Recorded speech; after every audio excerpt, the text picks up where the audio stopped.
నేను సత్సంగాలకు వెళ్ళినప్పుడు చిన్నపిల్లల్ని తీసుకెళ్తే వేరే వాళ్ళకి డిస్టర్బ్ అవుతుంది అని చెప్పి మనం సత్సంగాలకు వెళ్ళకుండా ఉండాలా, లేకపోతే సత్సంగాలకు వెళ్ళి వాళ్ళ కూడా అవకాశం ఉండి పిల్లల్ని ఎవరన్నా చూసుకునే దానికి ఎవరన్నా మీకు విసులుబాటు ఉంటే అక్కడ వదిలిపెట్టిపోవడం కరెక్ట్. వాళ్ళని హింస పెట్టడం ఎందుకమ్మా? వాళ్ళకి ఏమైపోతుంది పాపం? వాళ్ళ గోల చేస్తారంటే వాళ్ళ తప్పేం లేదు అది. కానీ అక్కడికి వచ్చినటువంటి పర్పస్ వేరే ఉంది. ఆ పర్పస్ చెడిపోకూడదు. పిల్లలు తెలియక ఏడ్చుండొచ్చు కాక, కానీ తెలిసి సత్సంగాన్ని చెడుపుకోకూడదు కదా మనం. కాబట్టి రెండింటినీ సమన్వయపరిచే పద్ధతి లేదంటే చూడండి, పిల్లల్ని నిద్ర పెట్టించడం వాళ్ళకి వచ్చేటప్పుడు, లేదా ఎవరికన్నా అప్పచెప్పొచ్చే అవకాశం ఉంటే అప్పచెప్పి రావటం, అలా చేయొచ్చు.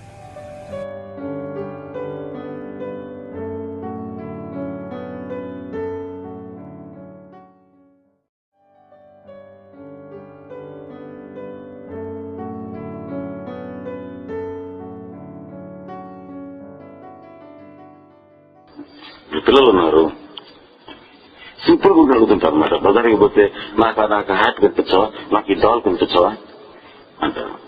ఓకే డాల్ కనిపించామని కూడా భావిస్తారండి. వాళ్ళు ఆడుకొని పెట్టుకోరు. అంత ప్రాణం తీసి కనిపించే వాటి అడగటంలో ఏంటి, పేరెంట్ పట్ల ఫాదర్ పట్ల ఉండే అఫెక్షన్ ఒక ఎక్స్ప్రెషన్ ఆఫ్ లవ్. మనం ఏం చేస్తాం అది అర్థం చేసుకోకుండా యూటిలిటేరియన్ ఆలోచించి మొన్న నేను కొనిచ్చాను నువ్వేం ఆడుకోలేదు, నీకేం కొనిచ్చాను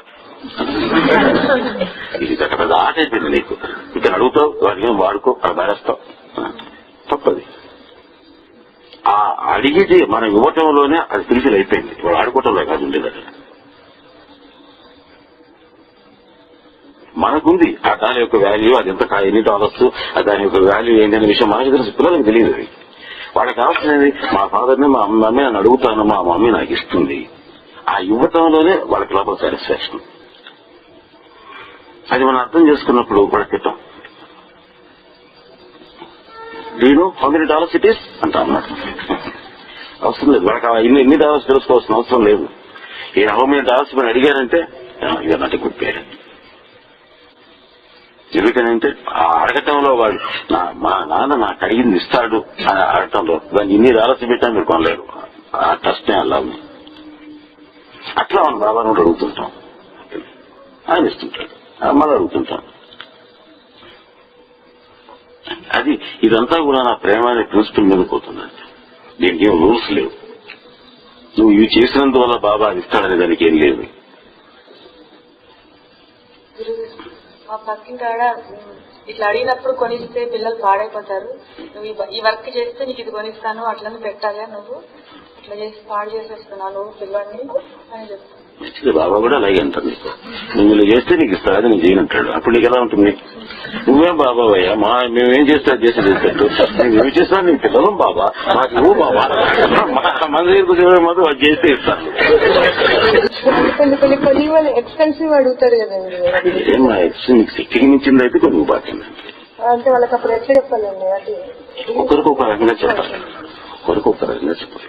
అలాగేం చెప్పండి, మాయ చేయండి, ఆర్డర్ చేసిన వస్తుందని చెప్పండి, వాళ్ళు మర్చిపోతారు పిల్లలు. ఎందుకంటే ఇందాకనే నేను చెప్పాను, వాళ్ళకి కావాల్సినటువంటి వస్తువు కాదు అడగటం ఇవ్వటం జరుగుతుంది. ఈ లోపల ఇంకో వస్తువుని చూస్తారు, అది అడుగుతారు, ఇచ్చేసేది. దాంట్లో ఏం తప్పలేదు. నేను కూడా చేశాను, ఎందుకు చెప్పరా, నేను కూడా చేసే చాలా మాయ చేస్తున్నాను. అలాగా చాలా తప్పేం లేదు. మనం అడిగినప్పుడంతా కొనిచ్చేస్తే పాడైపోతారు. ఏం పాడవరు, ఏం పాడవరు, నా అనుభవంతో చెప్తున్నా, అట్లా ఏం పాడవరు. నేను మా పాపకి అడిగినవన్నీ కొనిచ్చి ఇప్పటివరకు నువ్వని ఎప్పుడు చెప్పలా. అదే నాకు తెలిసింది, ఏం పాడవరు.